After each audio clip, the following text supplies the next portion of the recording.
کیا سیدنا ابراہیم علیہ السلام نے 3 جھوٹ بولے ہیں؟ وہ جو بخاری میں حدیث آتی ہے، اصل میں وہ بخاری میں بھی ہے، مسلم میں بھی ہے، بہت ساری حدیث کی کتابوں میں وہ الفاظ آتے ہیں۔ بخاری میں ہے، مسلم میں ہے، ابو داؤد میں ہے، ترمذی میں ہے، صحیح ابن حبان میں ہے، سنن الکبری للنسائی میں ہے، سنن الکبیر للبہقی میں ہے، مسند ابی یعلا میں ہے۔ اچھا، یہ جو میں نے صبح بھی ان کو بتایا تھا کمالات اسلام صاحب کو کہ یہ جو لفظ ہے نا کذب، اس کے متعدد معنی ہیں۔ سیال صاحب اس کے معنی نوٹ کر لیں۔ کذب کا معنی صرف جھوٹ نہیں ہوتا، کذب کا معنی ترغیب دلانا،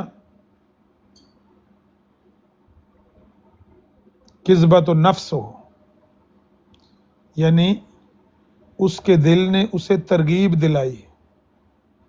لسان العرب میں یہ لکھا ہوا ہے۔ اسی طرح سے کذب کا ایک معنی وجوب کا ہے، جیسے امام جوہری اور فرا نے اس کو ذکر کیا ہے۔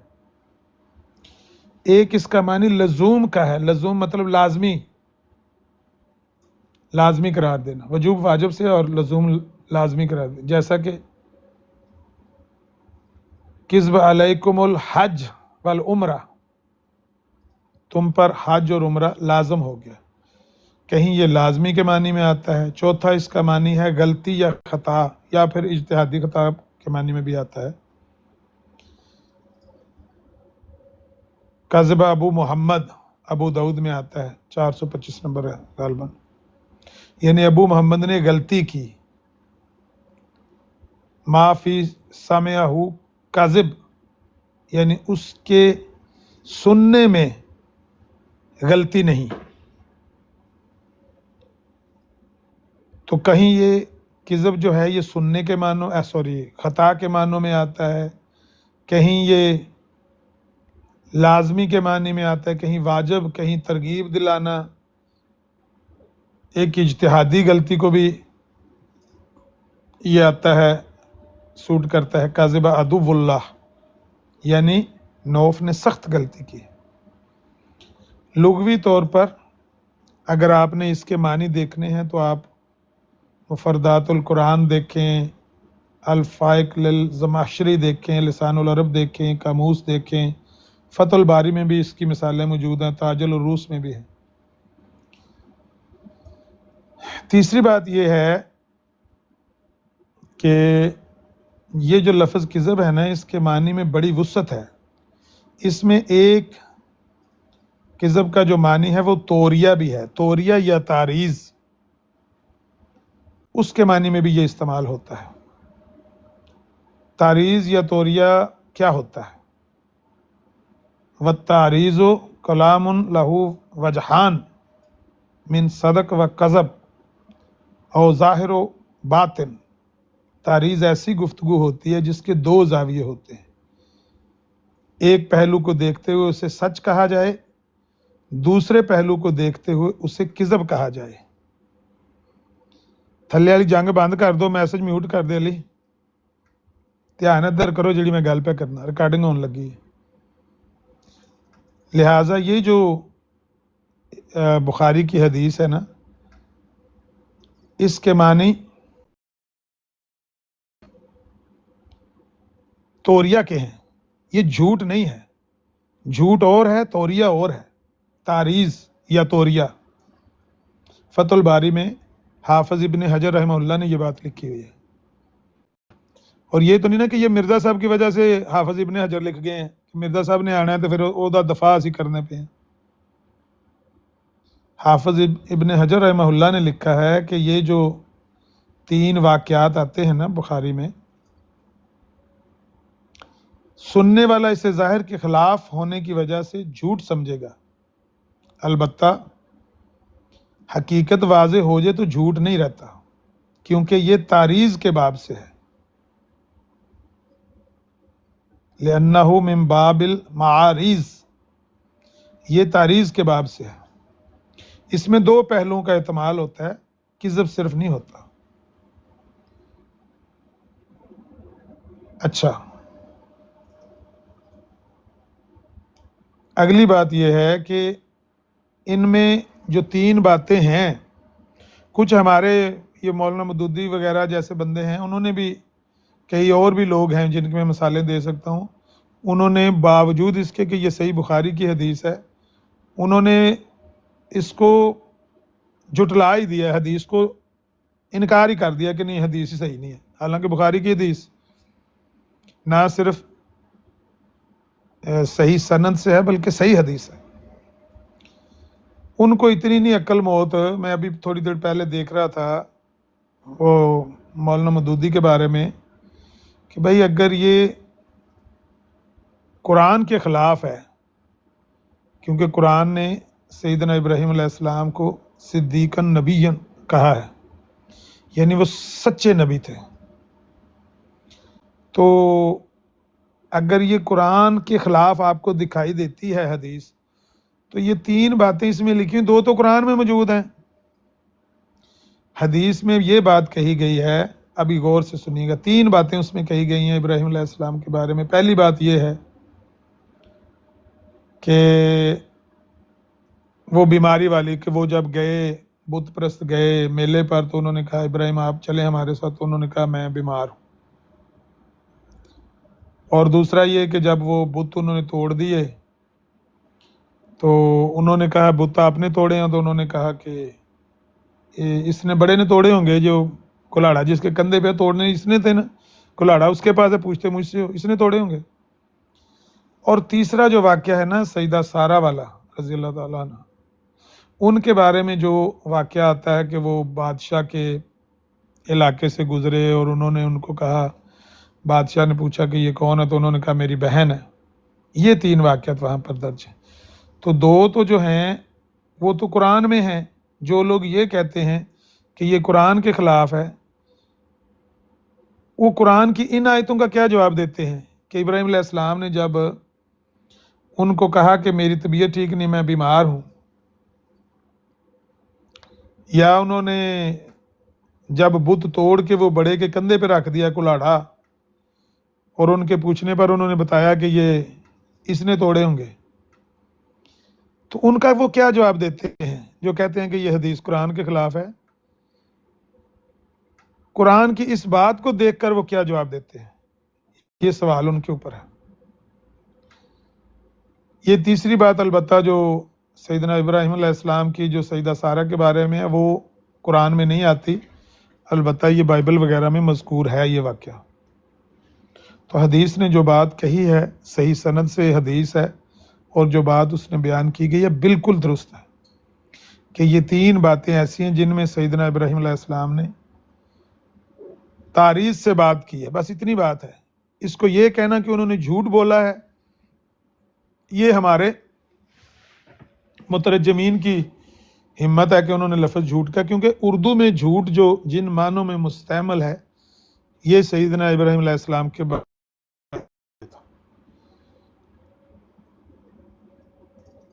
لہٰذا یہ ترجمہ کرنے والوں کی سمجھ ہے جنہوں نے کہہ دیا کہ انہوں نے جھوٹ بولے ہیں۔ جھوٹ انہوں نے نہیں بولے، بلکہ انہوں نے کلام کیا ہے تعریض سے۔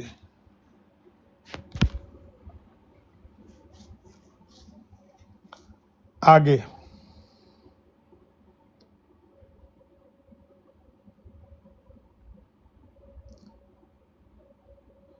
ہاں، اتنی بات زیادہ ضروری جو بات ہے نا وہ یہ ہے کہ ابراہیم علیہ السلام کے بارے میں جو لوگ یہ کہتے ہیں کہ انہوں نے جھوٹ بولے ہیں معاذ اللہ، اور وہ آپ کی صحیح بخاری میں آتا ہے، لہٰذا ہمارے مرزا صاحب کو بھی کوئی استثناء، وہ اعظم سیفی کہا کرتا ہے نبیوں کو کچھ استثناء ہوتا ہے، استثنائی معاملات ان کے ساتھ ہوتے ہیں۔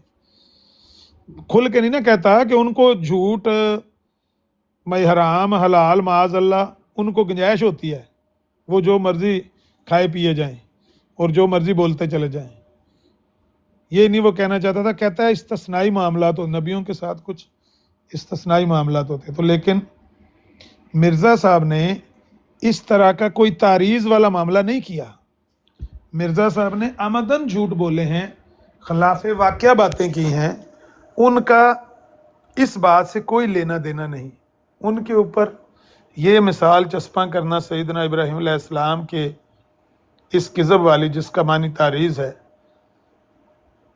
اس کی کوئی لاجک نہیں، کوئی سینس نہیں بنتی ہے۔ تو ہم نے جو بات کہی تھی ان کو، کمالات اسلام صاحب کو، وہ یہ کہی تھی کہ مرزا صاحب پر وہ کہتے تھے بڑے سے بڑا اعتراض ایک ہی کر لے، تو میں نے کہا تھا ہمارا سب سے بڑا اعتراض یہ ہے کہ انہوں نے غلط بیانیاں کی ہیں، ماضی کے بارے میں بھی کی ہیں، حال کے بارے میں بھی کی ہیں، مستقبل کے بارے میں، ساری باتیں انہوں نے غلط کی ہیں۔ یعنی جھوٹ بولے ہیں ماضی کے بارے میں بھی، مثلا قرآن کے اوپر جھوٹ بولے گئے ہیں، حدیثوں کے اوپر جھوٹ بولے گئے ہیں، بائبل وغیرہ پر جھوٹ بولے گئے ہیں، سابقہ انبیاء پر جھوٹ بولے گئے ہیں، جو ان کے زمانے کے لوگ تھے ان پر بھی جھوٹ بولے گئے۔ شیخ بٹالوی کے بارے میں جھوٹ بولا، مولانا ثناء اللہ امرتسری کے بارے میں جھوٹ بولا، اسی طرح سے دیگر جو ان کے اس وقت کے مخالفین تھے، مولانا غلام دستگیر قصوری کے بارے میں جھوٹ بولا کہ انہوں نے میرے ساتھ مباحثہ کیا ہے۔ ابھی میں دیتا ہوں ان کی کتاب، اس میں سے مباحثہ نکال کے دکھا دو۔ مطلب زندہ بندے ہیں سامنے موجود۔ اچھا جو مر گیا اس کے بارے میں، بھائی 12 مارچ 1897 کے اشتہار میں نے سر سید احمد خان کی موت کی پیشگوئی کر دی تھی، لو اشتہار میں دیتا ہوں 12 مارچ 1897 کا، موت کی پیشگوئی اس میں سے نکال کے دکھا دو، 1000 یورو مجھ سے نام لے لینا۔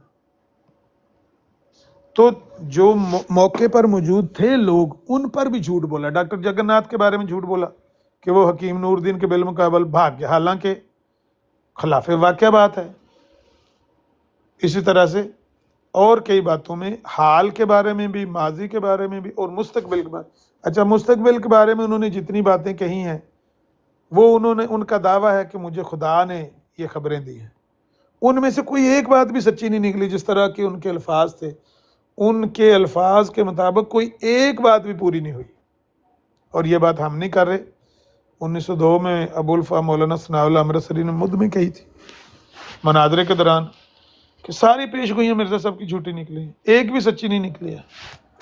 تو اصل میں ہمارا دعویٰ یہ تھا کہ مرزا صاحب کی ماضی کی بھی، حال کی بھی، مستقبل کی بھی ساری باتیں جھوٹی ہیں، اور جو آپ نے مثال پیش کی سیدنا ابراہیم علیہ السلام والی، وہ جھوٹ ہے ہی نہیں، وہ توریہ ہے۔ جو کئی دفعہ کلام کرنے والا اس طرح سے کلام کرتا ہے کہ وہ ظاہری معنی اس کے ایسے ہوتے ہیں کہ لگتا ہے جیسے اس کے یہ معنی ہے، لیکن وہ معنی اور ہوتے ہیں، مبہم بات ہوتی ہے، دوسرے لفظوں میں یہ کہہ لیں۔ اس کی ایک مثال سیدنا ابو طلحہ رضی اللہ تعالیٰ عنہ کا ایک واقعہ آتا ہے بڑا مشہور۔ ان کی بیوی تھی ام سلیم رضی اللہ تعالیٰ عنہ، بڑی صابرہ اور شاکرہ تھیں۔ ان کا بچہ تھا چھوٹا، بیمار ہو گیا۔ 1301 نمبر حدیث ہے، بخاری میں کھول کے آپ دیکھ سکتے ہیں۔ تو وہ بچہ بیمار تھا، تو انہوں نے سوچا کہ شوہر باہر سے آئے گا تھکا ہوا، تو اگر اس کو گھر آتے ہی میں نے یہ خبر دے دی کہ بچہ فوت ہو گیا ہے، تو بہت زیادہ تکلیف محسوس ہوں گی ان کو، اور پتہ نہیں کتنا مطلب ان کو وہ کریں گے، محسوس کریں گے۔ تو ان کے شوہر باہر سے آئے اور انہوں نے آ کے بچے کے بارے میں پوچھا۔ تو میں ابھی آپ کو یہ حدیث میں نے ابھی یہاں پہ شیئر کی تھی، میں آپ کو دکھا دیتا ہوں کہ اس حدیث میں انہوں نے کیا الفاظ میں لگاتا ہوں، احمد بھائی لگاتا ہوں۔ ہاں جی مطلب وہ الفاظ جو حدیث کے ہیں وہ یہ ہیں کہ ام سلیم رضی اللہ تعالیٰ عنہ نے کہا کہ اسے آرام آ گیا ہے، میرا خیال ہے کہ اب وہ آرام ہی کر رہا ہو۔ جب انہوں نے آ کے پوچھا نا کہ بچے کی طبیعت کیسی ہے، تو ام سلیم نے کہا کہ اسے آرام مل گیا ہے اور میرا خیال ہے کہ اب وہ آرام ہی کر رہا ہے۔ اب ظاہری طور پر ان کے خاوند نے یہ سمجھا کہ بچے کی طبیعت ٹھیک ہے، بچے کی طبیعت صحیح ہے، بہتر ہے۔ انہوں نے کھانا شانا کھایا، آرام کیا، بیوی کے پاس سوئے بھی، صبح اٹھے تو صبح جب وہ جانے لگے مسجد نبی علیہ الصلوۃ والسلام کے پاس، مسجد نبوی میں جا کے نماز پڑھتے تھے، جب جانے لگے تو ان کی بیوی نے ان کو بتایا کہ بچہ تو فوت ہو چکا ہے۔